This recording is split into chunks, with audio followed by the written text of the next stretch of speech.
Muito bem, vamos começar aqui. Olá pessoal, sejam bem-vindos aqui à nossa aula de hoje, né? Uma aula um pouco diferente. Não é focada em um tema histórico, como a gente tem o costume de ver aqui, mas é um tema muito importante para você que está se preparando para Enem, para vestibular, para concurso, tá certo? E ele é um tema que vai trazer um grande repertório sociocultural para você, tá bom? E o tema de hoje é principais direitos e deveres constitucionais, ou seja, a gente vai conhecer um pouquinho da Constituição Brasileira de 1988, tá certo? Então, vem comigo. Essa é a imagem que comumente a gente vê quando a gente fala de Constituição Federal Brasileira, certo? O Brasil, historicamente, já teve 7 constituições. A de 88 é a nossa Constituição do número 7. E quando eu falo em Constituição, eu estou tratando de um documento que é o principal documento de leis de uma nação. Ele que vai organizar e vai reger a estrutura administrativa, a estrutura jurídica de um país, tá certo? Então, no topo da hierarquia das normas, quem vai ocupar é a Constituição Federal de 1988. Portanto, nós também temos que dizer que é na Constituição Federal que estão elencados os principais direitos e deveres. Lembrando, a nossa atual Constituição, ela é promulgada. O que quer dizer uma Constituição promulgada? Ora, a Constituição é promulgada quando ela é objeto de votação. Como assim, Denilson?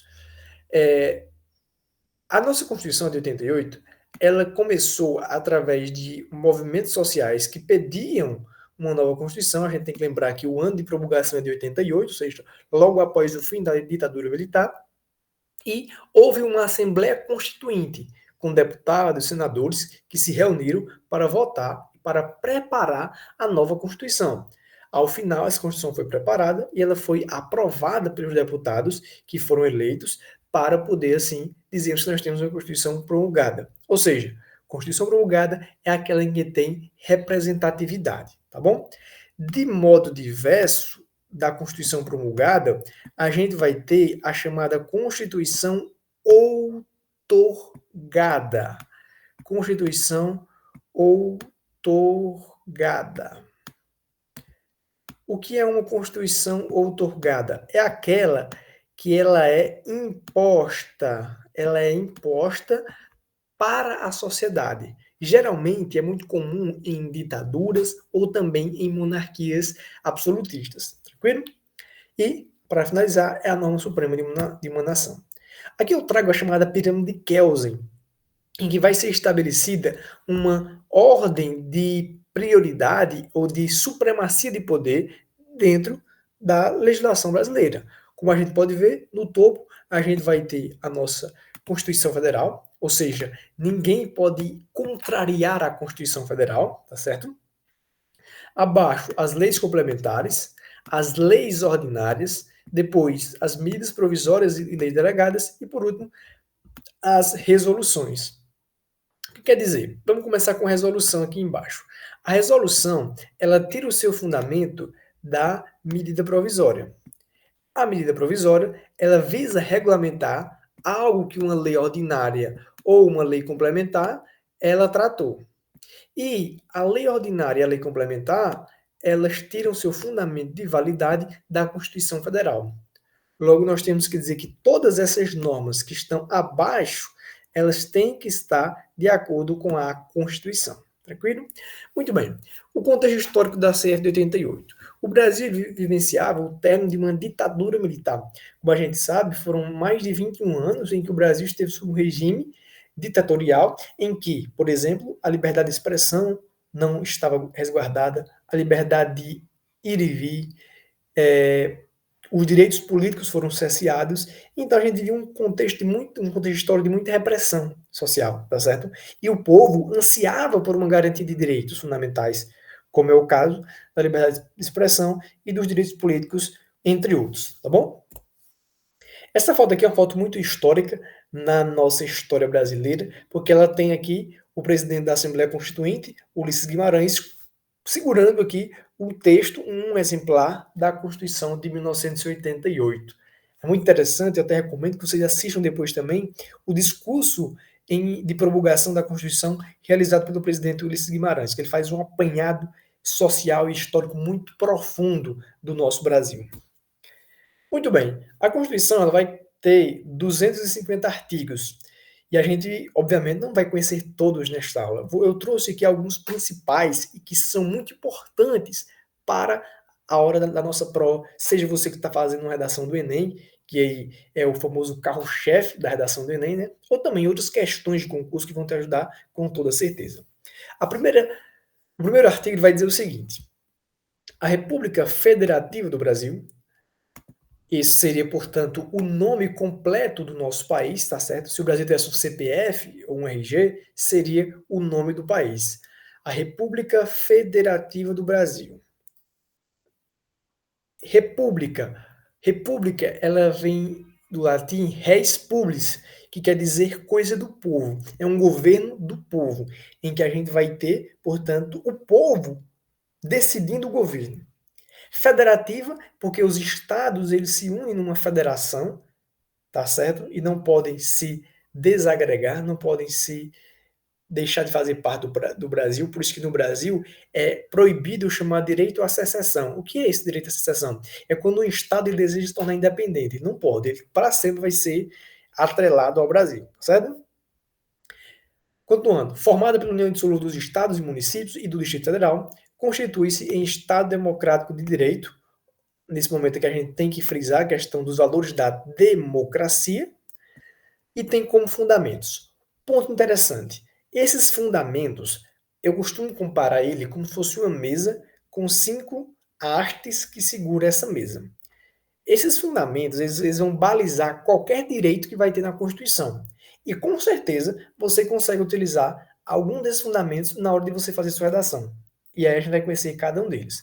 Primeiro, a soberania, ou seja, o Brasil é um país soberano internamente, tanto externamente. Ou seja, quando tem uma reunião da ONU, por exemplo, o Brasil ele é visto de forma soberana, como sendo um membro que possui vontade. Segundo ponto, a cidadania, direitos políticos, votar e ser votado, certo? Terceiro ponto, isso aqui é o principal que vocês vão levar para a hora da sua prova. A dignidade da pessoa humana. O que quer dizer isso? Esse é um fundamento macro. Por exemplo, quando eu falo em dignidade da pessoa humana, eu vou falar, por exemplo, direito ao trabalho, direito à alimentação, direito a uma vida digna. Não basta apenas viver, mas é necessário vivermos de forma digna.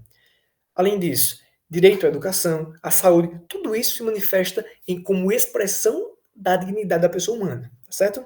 Depois, os valores sociais do trabalho e da livre iniciativa. Isso aqui é uma consagração do Brasil ao sistema capitalista liberal de trabalho, tá bom?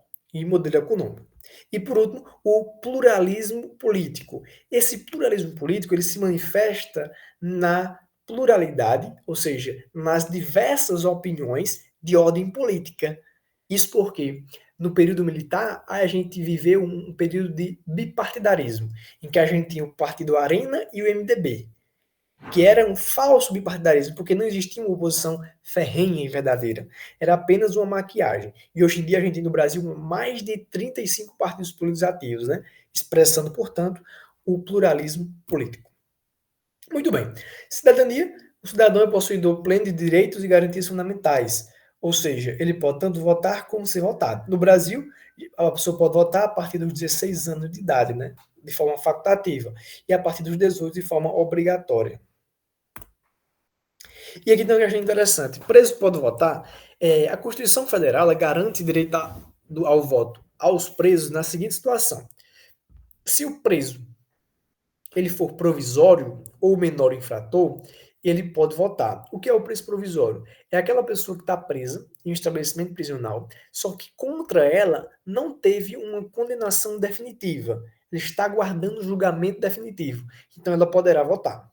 E, na segunda situação, os menores infratores, tá certo? Porque os menores infratores, eles não cumprem pena, eles cumprem medidas socioeducativas. Então, eles também poderão votar por expressa previsão legal. Dignidade da pessoa humana, de forma muito simples, é tudo aquilo que deve ser protegido para que qualquer pessoa tenha as condições, veja só, condições mínimas, as condições mínimas de viver de maneira plena e satisfatória. De maneira plena e satisfatória, tá certo? Valores sociais do trabalho, da livre iniciativa, é um reflexo do modelo econômico capitalista e transcende o mero interesse do empreendedor. Pluralismo político, como a gente pode ver aqui, é importante a gente diferenciar pluralismo político de partidos políticos, né? O pluralismo ele tem mais relação com a manifestação de opiniões, tá bom? E não confundimos também com politicagem. Aqui eu trouxe uns casos práticos, só que eu vou deixar para vocês verem isso aí depois no nosso material. Avançando, no artigo 5º da Constituição Federal, nós teremos ele que é o carro-chefe da Constituição Federal para você fazer a sua redação, porque ele vai consagrar 5 direitos muito importantes. E então, vamos conhecer aqui cada um deles. O artigo 5º vai dizer o seguinte: todos são iguais perante a lei, sem distinção de qualquer natureza. Vamos aqui fazendo um estudo. Sem distinção de qualquer natureza,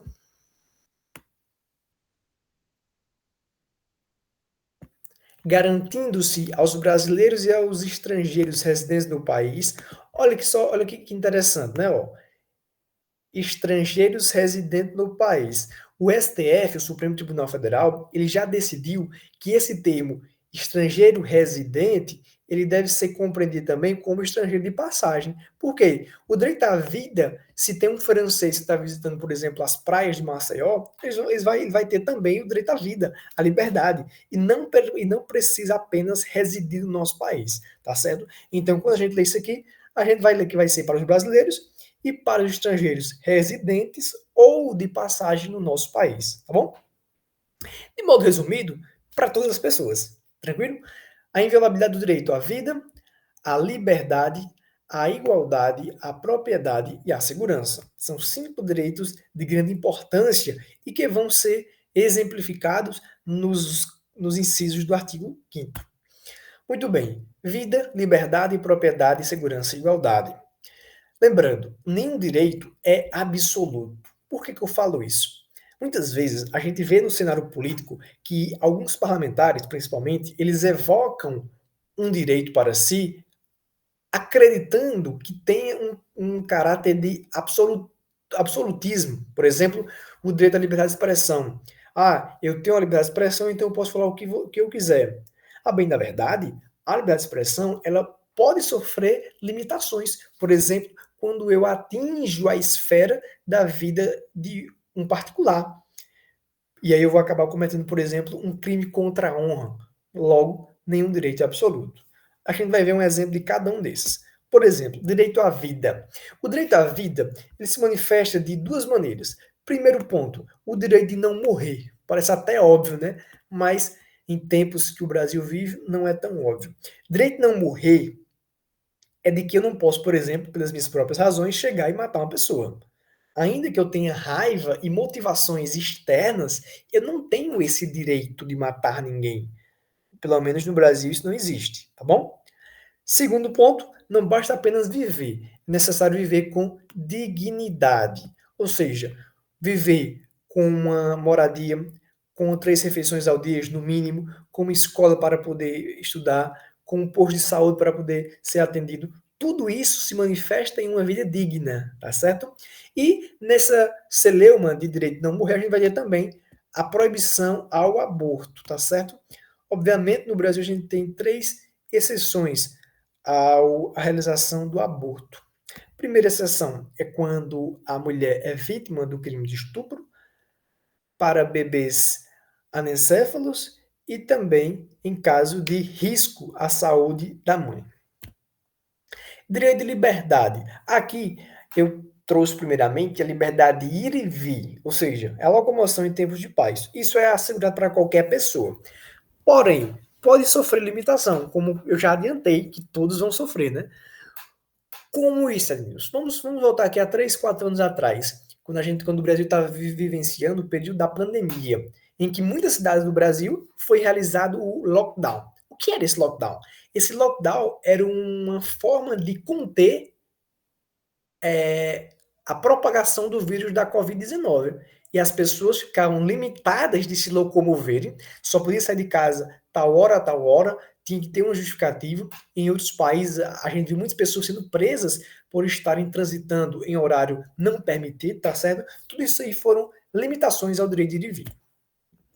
Liberdade de expressão, como eu já falei também, sendo vedada a censura, tá certo? Obviamente também sofre limitação, que a gente vai ter os crimes de difamação, calúnia e injúria.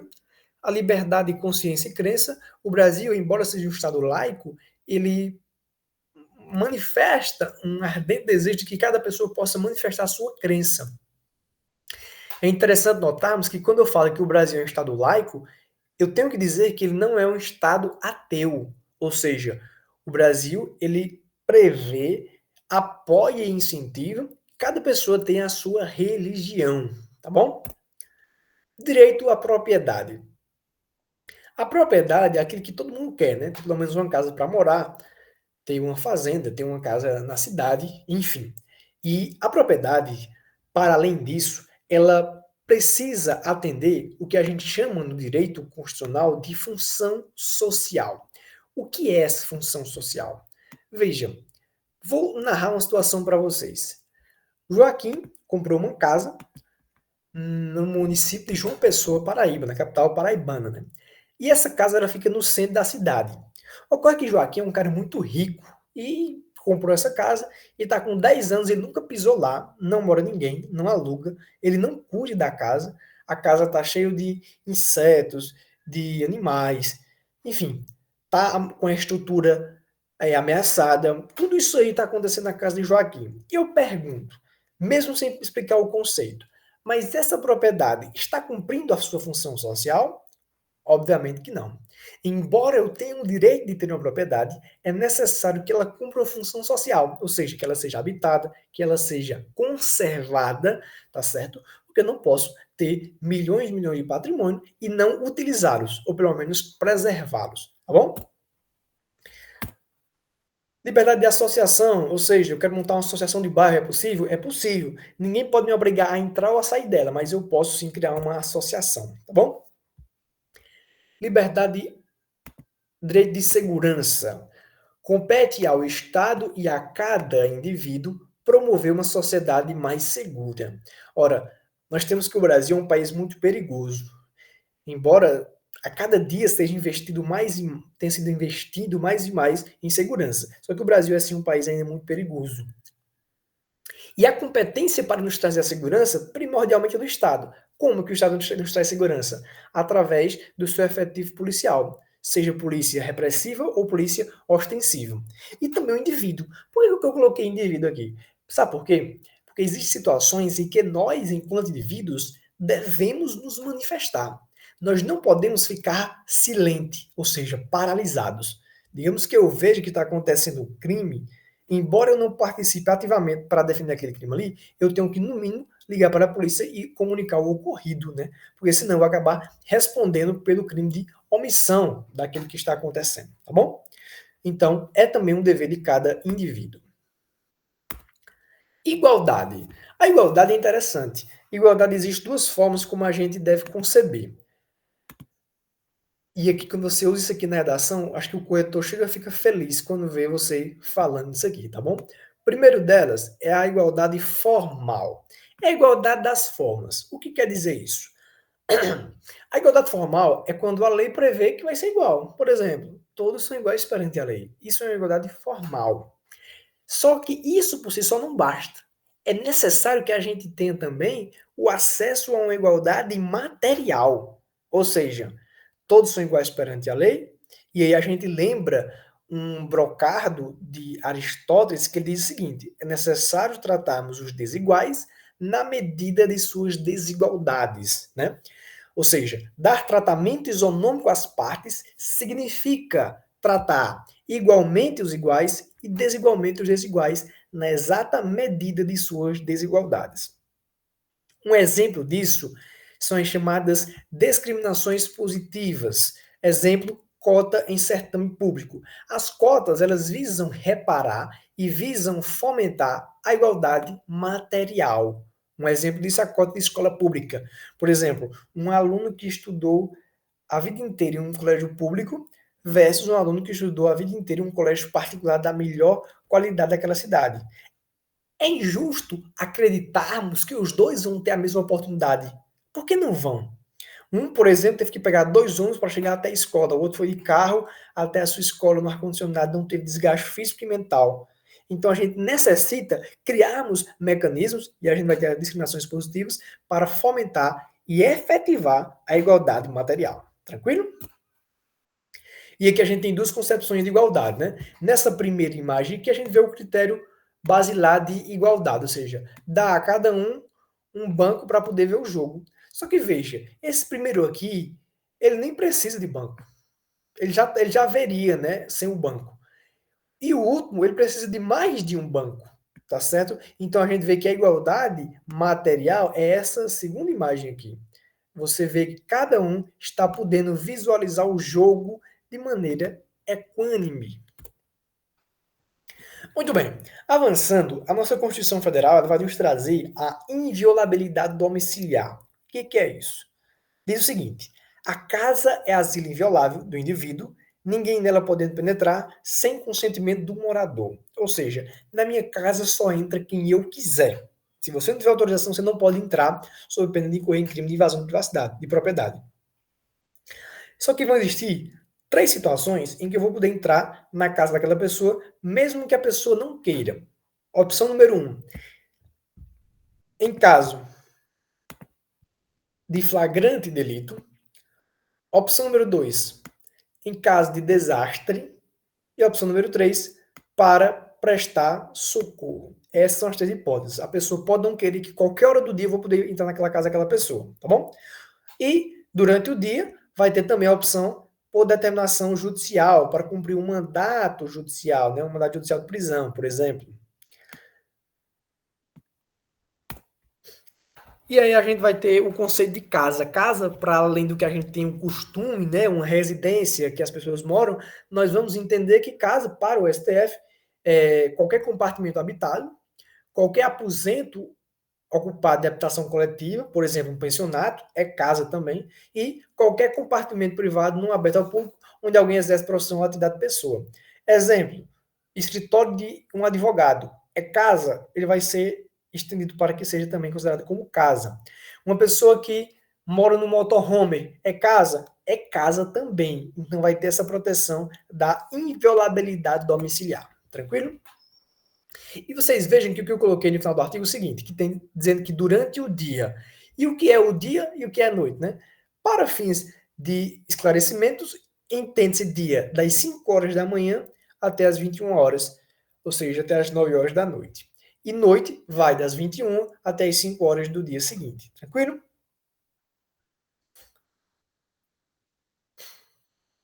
Por último, vale destacar que a doutrina admite que a força policial, tendo ingressado na casa de um indivíduo durante o dia, com amparo em ordem judicial, prolonga suas ações durante o período noturno. Exemplo, digamos que a polícia chegou 8h40 na casa da pessoa, 8h40, às 20h40 da noite, né?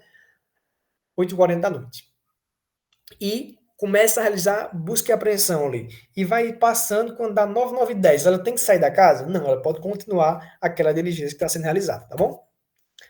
Liberdade profissional. A Constituição ela se preocupou em garantir que o brasileiro ele pode exercer qualquer trabalho de forma muito livre, desde que ele atenda às qualificações que a lei estabelecer. Por exemplo, se eu quero ser um borracheiro, para eu ser borracheiro, necessariamente não preciso de um curso técnico ou de uma autorização para ser borracheiro, tá bom? Se eu quero ser médico, para eu ser médico, eu preciso fazer o curso de medicina. Por último, eu preciso tirar o meu registro no conselho de classe. Pronto. E são os requisitos que ela estabelece para que eu seja médico.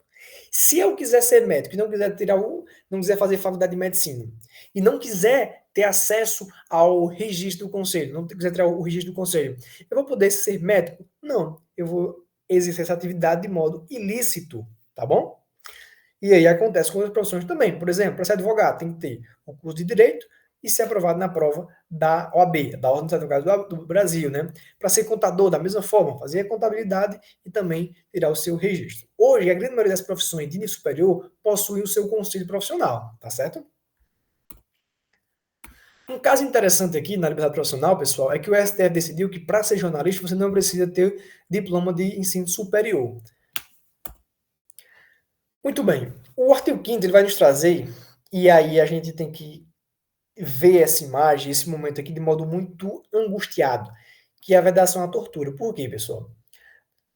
Veja que a Constituição de 88 ela nasce como uma resposta aos abusos e aos desmandos que aconteceram durante a ditadura militar no Brasil. E a vedação à tortura era porque muitas pessoas, muitos presos políticos foram presos e torturados durante a ditadura. Muitas pessoas ainda hoje nem sequer foram encontradas, tá certo? E existiam diversas técnicas de tortura aqui no Brasil. Um exemplo dessas é a técnica do pau de arara, em que a pessoa ficava nessa posição desumana, sentindo fortes dores corporais, mentais e psicológicas, né, que colocavam a pessoa numa situação de desumanidade, por ser muito degradante, tá certo? Por isso que hoje é vedado o tratamento desumano ou degradante. A gente entende, a doutrina brasileira entende que é um dos únicos direitos que é absoluto, que é a vedação à tortura. Não existe nenhuma forma que o Brasil permita a tortura, legalmente falando, né? Penas permitidas no Brasil. Aqui, quando a gente fala em penas, a gente está falando aqui em punições legalmente previstas, né? Diz o seguinte: a lei regulará a individualização da pena e adotará, entre outras, as seguintes. Letra A, inciso, a linha A, melhor dizendo. Privação ou restrição da liberdade. Quando a pessoa vai presa, vai para o xilindró. Perda de bens, multa, prestação social alternativa, por exemplo, quando você faz uma prestação de serviço comunitário, doação de cesta básica, e suspensão ou interdição de direitos. E o artigo 5º vai nos dizer, não haverá penas, ou seja, não pode ter penas. Primeiro dela, a pena de morte, salvo em caso de guerra declarada, né? A gente já começa dizendo que não tem pena de morte, porém pode ter em caso de guerra declarada, tá certo? Que é o crime militar. Quem vai regulamentar isso aí vai ser o Código Penal Militar Brasileiro. Depois, não pode ter pena de caráter perpétuo. Ah, um cara foi condenado a 300 anos de prisão. Só que, ao final, ele não vai pagar toda essa pena, tá certo? No máximo, hoje é 40 anos. Depois, pena de trabalhos forçados. Também não pode. O que era isso aí? Isso aí a gente relembra muito bem. Tem um livro muito bacana que fala sobre isso, que é Os Miseráveis, de Victor Hugo, né? Que ele vai falar as famosas galés, que as pessoas ficavam em embarcações remando o dia inteiro de forma forçada. Esse tipo de trabalho não tem mais, né? Pena de banimento, por exemplo, vamos expulsar essa pessoa do Brasil. Também não pode, tá bom, pessoal? Por mais que você queira expulsar alguém do Brasil, não pode. E penas cruéis. Isso de modo mais geral. Muito bem. Tudo que a gente viu até agora são chamados de direitos individuais. Esses direitos individuais, geralmente, estão ligados a uma isenção do Estado. Ou seja, o Estado deve deixar de fazer para que aquela pessoa tenha um direito. Por exemplo, o direito de ir e vir. O Estado deve ficar apenas caladinho e garantir a segurança daquela pessoa. Já os direitos sociais, eles são manifestações do fazer do Estado. Ou seja, é uma prestação positiva do Estado.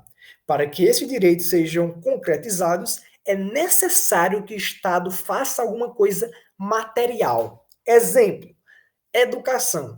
Para que eu tenha acesso à educação, é necessário que o Estado construa uma escola, contrate professores. Estão entendendo? Tudo isso aí trata-se de prestações positivas do Estado. E são eles os direitos sociais. Primeiro, educação. Segundo, saúde. Terceiro, alimentação. Quarto, o trabalho digno, né, pessoal? Quinto, a moradia. E aqui a gente vai ter, por exemplo, assim, um programa Minha Casa Minha Vida, que visa garantir esse direito social.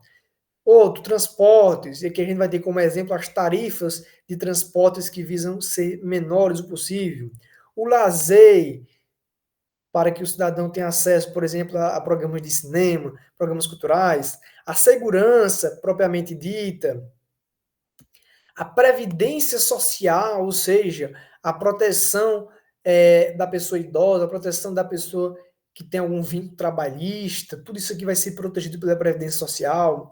E também a proteção à maternidade e à infância. Um exemplo disso aqui é, por exemplo, é a licença maternidade, né, que vai se manifestar na proteção à maternidade, que a mulher tem o direito da estabilidade de gestante, né, desde o descobrimento da gravidez até 5 meses após o parto, tá bom?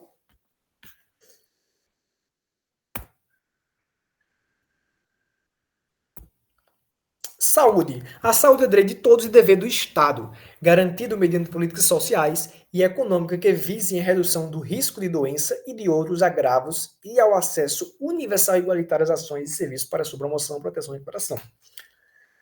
Tá bom, pessoal? É um direito de todos a saúde e o Estado ele deve proporcionar isso aí, seja através de medidas profiláticas para prevenir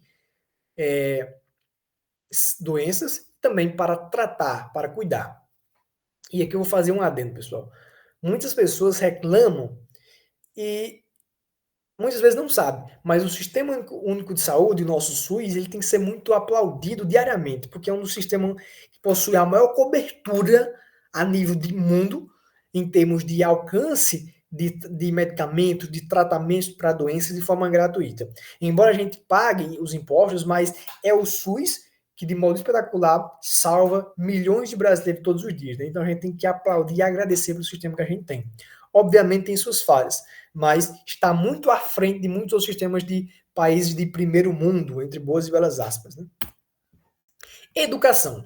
A educação é um direito de todos e agora um dever não só do Estado, mas também da família. Ou seja, a família tem uma responsabilidade muito direta na educação dos filhos, tá bom? Será promovida e incentivada com a colaboração da sociedade, visando ao pleno desenvolvimento da pessoa, seu preparo para o exercício da cidadania e sua qualificação para o trabalho. Tranquilo? Cultura. O Estado garantirá a todos o pleno exercício dos direitos culturais e acesso às fontes de cultura nacional e apoiará e incentivará a valorização e a difusão das manifestações culturais.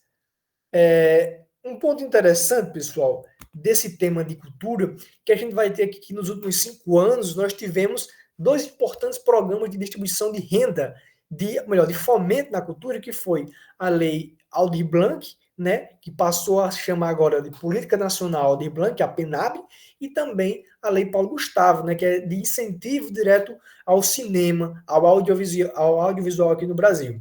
Então, são 2 importantes instrumentos, ambos do governo federal, que visam proporcionar, incentivar e possibilitar a difusão das manifestações culturais do nosso Brasil, que é tão diverso e que é tão rico em sua cultura, de norte a sul, de leste a oeste, né? Avançando, nós temos também o meio ambiente, que ele é protegido, né, que diz o seguinte, o artigo 225 da Constituição. Todos têm direito ao meio ambiente ecologicamente equilibrado, bem de uso comum do povo e essencial à sadia qualidade de vida, impondo-se ao poder público e à coletividade, ou seja, a todos nós, né, o dever de defendê-lo e preservá-lo para as presentes e futuras gerações. Muito bem, pessoal. Em forma geral, a gente teve essa visão muito clara do que é a nossa Constituição Federal de 1988. Paramos por aqui.